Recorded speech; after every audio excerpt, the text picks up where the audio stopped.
तुमच्या माहितीसाठी घटस्फोटित महिलांच्या आर्थिक स्वातंत्र्यासाठी सरकारनं एक अत्यंत महत्त्वाचं पाऊल उचललंय।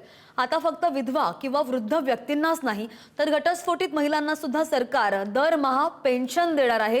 ही योजना नेमकी काय आहे आणि याचा लाभ नेमका कोणाला मिळणार आहे, चला पाहूया। केंद्र आणि राज्य सरकारच्या माध्यमातून राबवल्या जाणाऱ्या संजय गांधी निराधार योजना किंवा इंदिरा गांधी राष्ट्रीय निवृत्ती वेतन योजनेमध्ये आता घटस्फोटित महिलांचा सुद्धा समावेश केला गेलाय। ज्या महिलांचा कायदेशीर घटस्फोट झालाय आणि ज्यांना उत्पन्नाचं दुसरं कोणतंही साधन नाही अशा महिला या योजनेसाठी पात्र ठरू शकतात।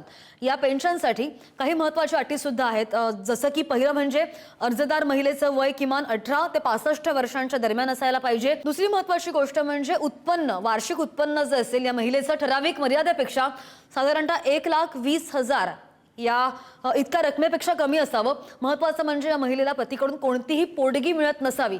जर या सगळ्या अटी पूर्ण होत असतील तर दरमहा ठराविक रक्कम थेट तुमच्या बँक खात्यामध्ये जमा केली जाते।